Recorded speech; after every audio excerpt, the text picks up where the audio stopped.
What's the nicest way to tell someone to F off? Govern yourself accordingly. I have a boyfriend. I'm probably late to this, but in French they have this expression, va se voir ailleurs si j'y suis, which directly translates to, go elsewhere and see if I'm there. I don't know why, but I just find that hilarious. Your mother was a hamster and your father smelt of elderberries.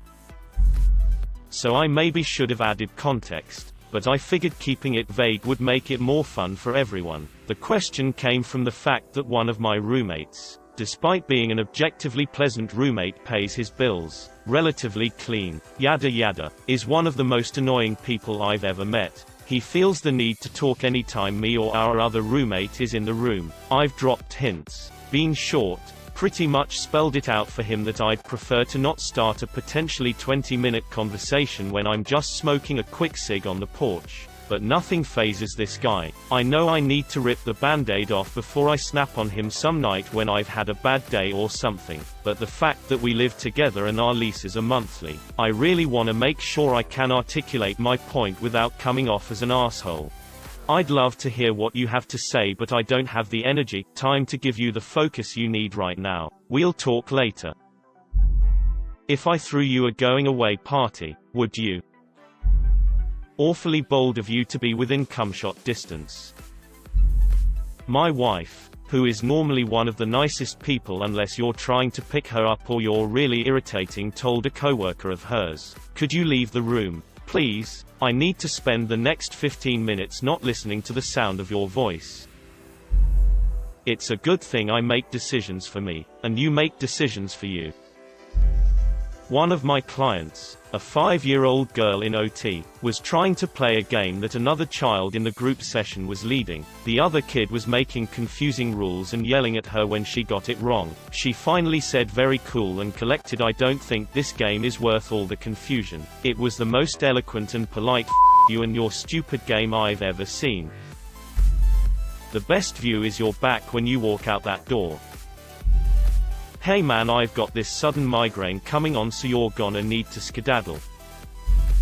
In the South, "bless your little heart" means go yourself. In some parts of the country, it is actually a sincere blessing. I found out the hard way that's not true everywhere. Oops. Yankee vs the South. Those damned Yankees. Saying what they actually mean rather than cursing you behind a smile, a glass of sweet tea, and friendly sounding words. There is a sentence from a French movie which is, "Le train de tes insultes roule sur le rail de mon indifférence." It could be translated to, "The train of your insults rolls on the tracks of my disinterest," and I think that's beautiful.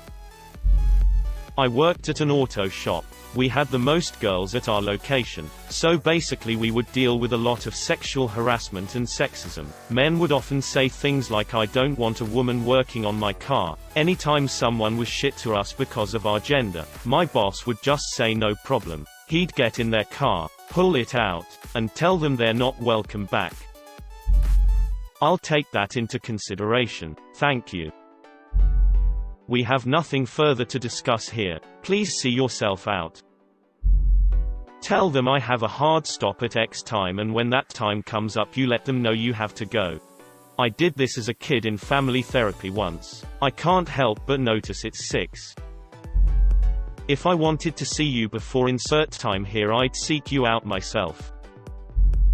I was at a festival and this guy came over and started talking to our group about God knows what. He was really enthusiastic about it all. I didn't want to ruin his vibe, so I told him to go spread the word. He was really happy to hear that. And off he went. My friend literally said that's the nicest way you could have told him to f off.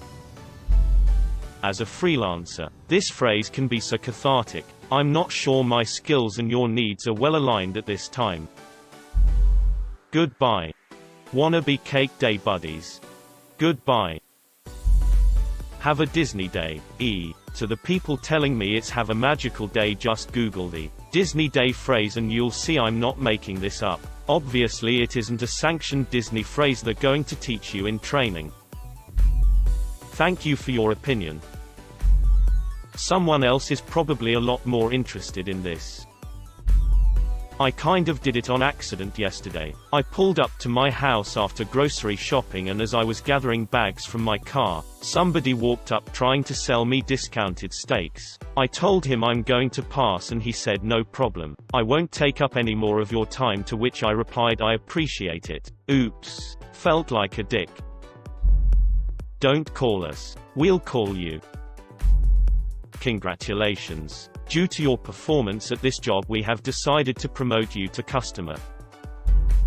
Say, I don't know half of you half as well as I should like, and I like less than half of you half as well as you deserve. Then just leave while they're trying to figure out what you mean.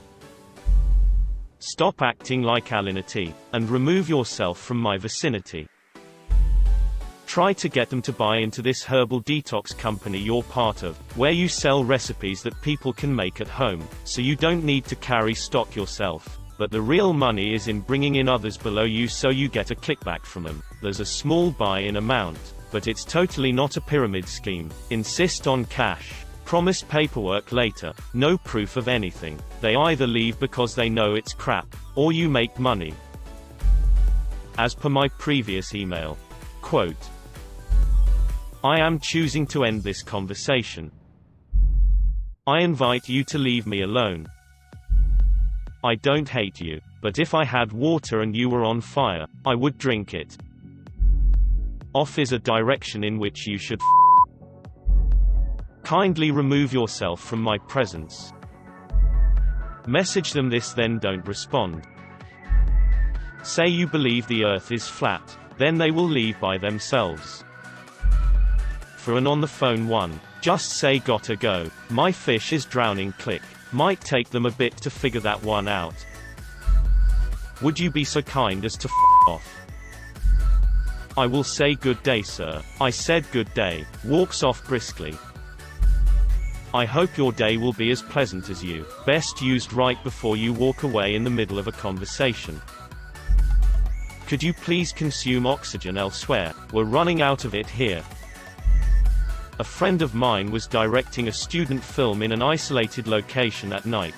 The only illumination was a lone street light on a quiet stretch of road. Then some tool in a mid-80s Trans Am rolls by. Curious. He slows as he goes past. We prepare to resume filming. In the distance we see brake lights. The Trans Am is turning around. Again he rolls past at an infuriatingly slow pace. Okay. Reset. Cue brake lights. He rolls up slowly. He stops. He wants to ask questions. A movie? Cool. Director decides to change the subject. Hey, this a pretty cool car, man. Tool. Oh. Hey thanks.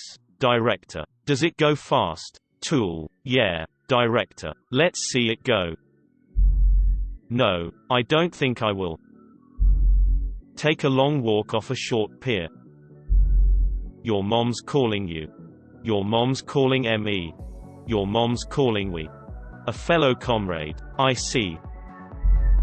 I understand where you are coming from, but if you will excuse me, I would like to be left alone. Thank you.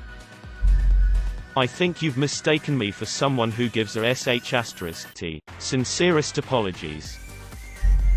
Oh, bless your little heart. Followed by well, please note that these phrases must be said in a sweet, yet firm tone, preferably in a southern accent for maximum effect. I'm sorry, but we have chosen to pursue another candidate for this job. Can you please not exist in front of me? I'll pray for you. You can improve this. I am not religious, but I'll pray for you. Depending on where you live, oh, bless your heart is devastating. Same with I'll take your opinion under advisement, or I'll look into it if you're dealing with people who consider themselves experts. The best way, though, is probably just honesty. F off. Works every time. Start your sentence with all due respect. Single quote. It was good talking to you. Man, someone told me something that happened to them and even I felt the burn. He was in a meeting and the higher-ups were discussing what to do with the company moving forward. My friend decided to chime in and give all of his thoughts on it. The higher-ups sat there quietly until he was done and then immediately continued on with their conversation. He said he slunk so deep into his chair that he was practically on the floor. I think we're done here, thank you. I'm sorry you feel that way. I'm going to walk away now. Don't let me detain you. I do desire we may be better strangers. Bless your heart. Bite your thumb at them. Please, close the door. ... No, no, from the other side. ... Thanks. In Japan, it is a strict tradition in more rural areas as well as Osaka and Kyoto that if you are expecting company at your home, you will have tea ready for them, without fail. That said, that same formality factors into telling them to get the out of your house. It is common to hint to someone that they've overstayed their welcome by asking them, "Would you like some more tea?" The implication is that they've stayed long enough to drink all the tea you made for them, so it's time for them to hit the road. But it's a general saying, and can be used if they mentioned how the prime ministerial candidate you support is a total jerk, and you're politely telling them to go jump inside a trash compactor like the garbage they are. Either way, rural Japanese people are metal hidden inside a fluffy pillow. I'm an attorney. When the opposition makes ridiculous arguments that have no factual or legal significance, and the judge asks if I'd like to respond, I always say the same thing. To that, "No thank you, Your Honor." It makes the other attorney so mad every time. Watch Congress on C-SPAN for a bit. They are awesome at it. They have a whole set of language for that and everyone knows. My esteemed colleague on the other side of the aisle usually means something like that asshole, Steve. I hope the rest of your day is as pleasant as you are. In the corporate world, as per my last email or as stated in the handbook, are two phrases that come as across as F off. Keep it simple and direct. Someone annoying you at work, "I'm really busy right now." Someone pushing too hard for attention, a date, "Thanks but I'm not interested." Stranger harassing you in public, "You need to stop this now or I'm fully prepared to get security, call the police." Then get away from them. Look, I don't have enough crayons to explain this to you. Your presence is no longer required. Among the UK middle classes, being slightly over-polite is a good off. For example, "It was so lovely to see you arguing in the right tone does wonders."